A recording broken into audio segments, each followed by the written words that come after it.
we're gonna hand together with Dr. Paul Lyons and the Department of War for short fireside. Paul, please, Paul.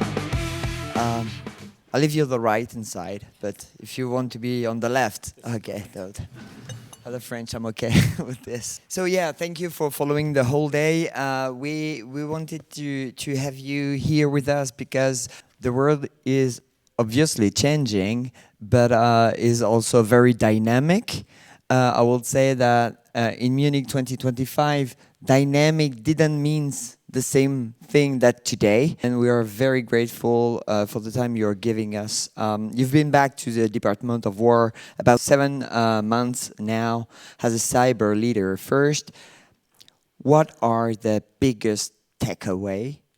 And maybe second, how do those translate when it comes to mission resilience specifically, please, Paul? Yeah, thanks for the question. First of all, I'm honored to be here with an American contingent, both from the government and the private sector. This is a first-class event, so kudos to you, Maureen, and your team for putting on a great event. So I appreciate the opportunity to be here and have a discussion with you. I come back to the government from a history of serving in the Navy, 3 decades in the Navy, and I would say that growing up in the Indo-Pacific, coming back and seeing the government from now as a political appointee, there's great change afoot.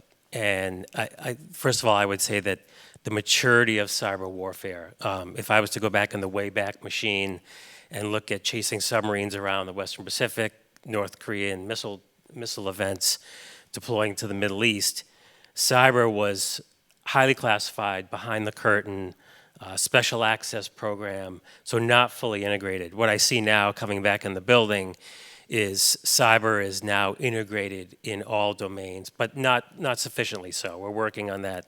I think our operation in Venezuela was a kind of a marquee event, the arrival of fully integrated cyber, where in the deliberate planning process, cyber was upfront, fully integrated in the planning, and fully integrated in the execution, which did a couple things. One was it lowered risk to mission for the operators. One, it lowered risk to the force, and it set conditions that were favorable for our objectives. So I think that's one thing. The second point I would make is the speed of removing bureaucracy is probably one of the big things that I've seen coming back into government, is to get after the bureaucracy that had limited the ability to fully integrate cyber. And we're living in the cyber moment. We're living at an innovation moment. The private sector is the lead angle of America's attack space on this, and we need to capitalize on that. So how does that manifest in terms of mission accomplishment? Remains to be seen, but I think we have a couple test cases. One is Venezuela, second is Iran. But we're also looking at this kind of as a global approach, as we always do. But again, to foot stomp, the private sector is what's kind of bringing us to bring key technologies that are going to bring cyber to the tactical edge with speed and accomplishment with greater authorities. Yeah, thank you. Well, that's funny because in a way that's exactly the point of Antoine just before. And in my country, I can testify that public-private partnership is still an ongoing process. However, technology is faster, everything. But what support because in Munich 2026, I've heard Katie Sutton saying we will be very aggressively open to private sector cooperation. So what does it mean? What support does you need from the private sector that it may not be getting? Yeah, one I think we're getting it, and a key refrain here at the conference is about the mythos moment, right? So I think that is demonstrative of bringing the private sector capability to the military, to the Department of War. We're fortunate to be the first mover in this space. And we're going to continue to rely on the private sector. So I think the notions of public-private partnerships that have long been information sharing driven, intel sharing driven, is now maybe in the space of operational collaboration. As if you look across the the spectrum of cyber operations from defense to offense, we're going to need the private sector across all of that. So I think it's going to provide an acid test, if you will, of how we can leverage the private sector capability. And Mythos is only the front end of this. So as these models begin to be belt-driven, if you will, how do we work with the private sector to, and President Trump apparently signed the EO today. So how do we work with the private sector to develop these capabilities, but more importantly, employ them, both defensively and in an offensive role?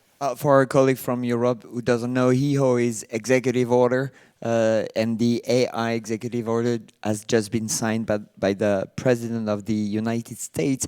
A short precision, because we were talking about private sector, and I'm always very welcome in the US. So is private sector means US only private sector, or is it based on the result and the performance? Yeah, I mean, obviously our focus right now with the testing of these models is very domestic focused, but that's certainly not the end state we're looking for.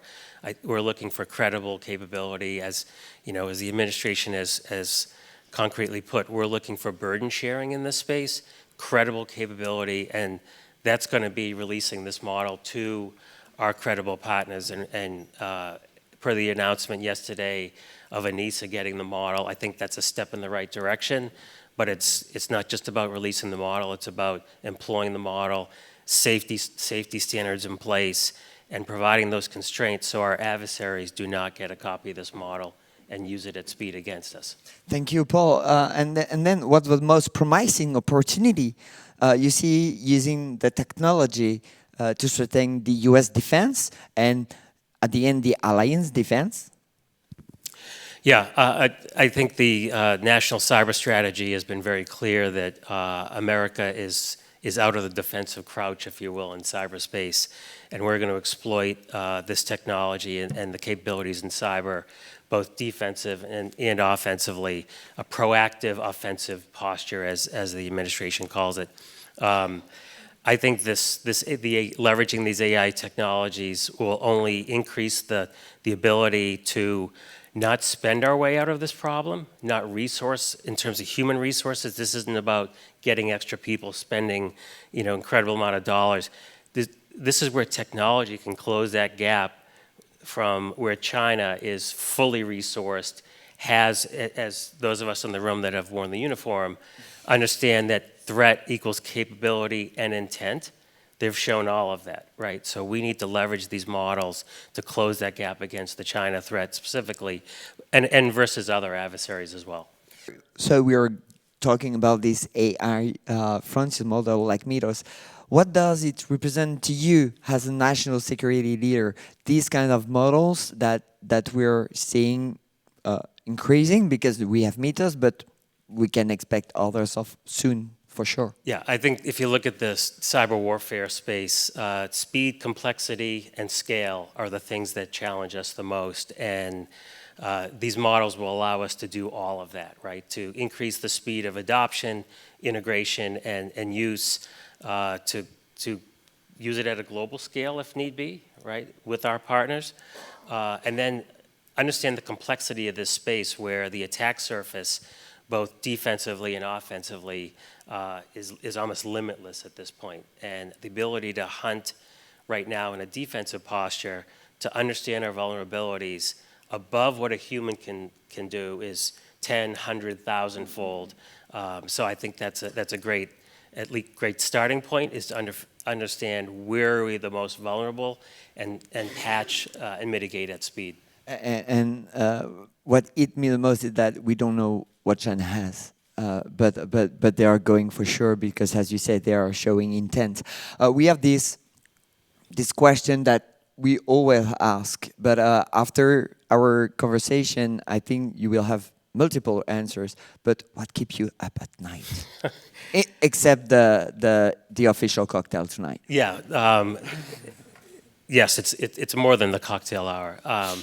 But yeah, what keeps me up at night as a national security leader is not capitalizing on this moment, right? Is understanding that we have we have the ability to be the first mover, and this is speaking as an American currently, but that we have the first mover advantage. And what keeps me up at night is to make sure that we always have that capability, right? That is clear in the National Cyber Strategy, but there's also words in the National Cyber Strategy that talks about global stability. So I think would be foolish if we didn't recognize that we need to work in a combined fashion with the private sector, with private capital. And on that point, often in America we think of the innovation triangle as industry, academia, and government.